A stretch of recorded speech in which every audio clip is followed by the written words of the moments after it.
Hello mga kalisen! Welcome back! Panibagong talakayan na naman tayo dahil mayroong mga katanungan ng ating mga kapwa content creator kung bakit daw hindi pa nila nasasahod yung kanilang earnings or sumabutal on hold. Magandang tanungan yan mga kapwa ko content creator dahil bukod sa aking karanasan, gusto ko lang din i-share po sa inyo. Kung naka-receive kayo sa inyong payout account sa inyong dashboard kapag binuksan nyo at ito po ang bubungad sa inyo, not paid out yet, o kaya on the way. So ipapaliwanag natin yan para hindi kayo maguluhan katulad ko rin nung una. Kami kasing nagtatanong bakit daw hindi nasasahod, baka daw mali yung kanilang account, baka daw may aberya. Hindi po yan. Una, kaya po not paid out yet ang ating payout, depende kung ano ang threshold ninyo nung nag-sign up po kayo sa inyong monetization tools, kung ilan ba ang nilagay nyong threshold sa inyong payout. Dalawa lang naman kasi yung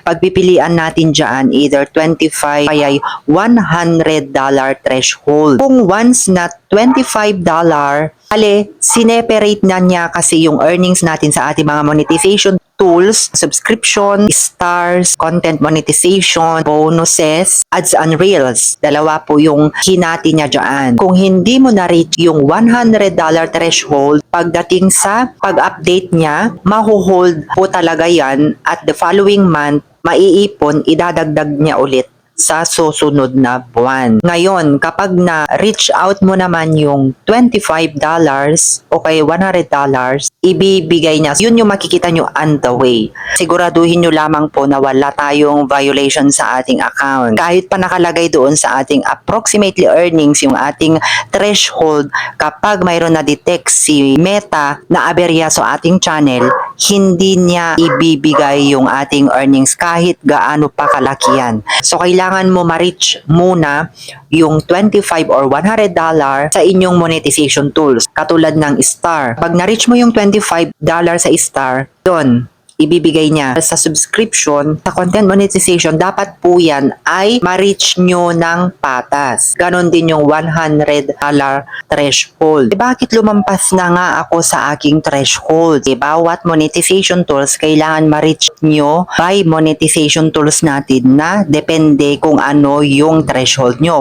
25 sa Star, 25 sa subscription, bawat monetization tools, ma-reach out mo kung ilan ba yung threshold mo doon. Katulad ng $25 ang sinabi nila sa payout nila. Yung sa earnings nila, 65.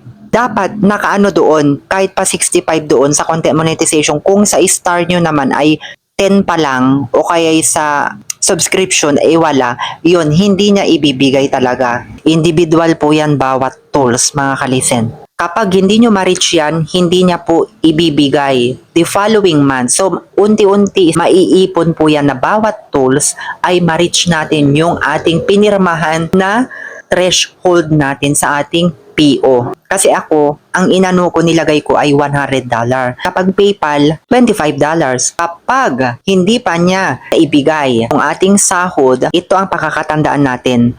Bago mag-update ng ating sahod, wag nyong palitan ang inyong mga personal identification. Napakahalaga po yan pagdating sa kanya dahil sobrang higpit ni Meta. Pwede kayong mag-update ang inyong mga personal information 5 days before na mag-update sa inyong mga angko, ang inyong mga sinahod, doon kayo mag-update kung mayroon kayong gustong baguhin. And take note, kapag personal account po ang inyong ginamit, wag kayong magpapalit ng kahit anuman doon sa inyong personal identification dahil isa pa yan na rason kung bakit hindi nyo makukuha ang inyong mga sinahod. Katulad ng mga birthday, pangalan, address, lahat po yan kailangan wag nyong papalitan. Kapag page naman ang nagamit natin, kahit ano pa dyan na alias natin na ginagamit, wala pong problema. Iyon ang pagkakaiba sa personal at page kung yan ang mga ginagamit natin. But then, yung on-hold na sinasabi niya dyan, hindi po mawawala po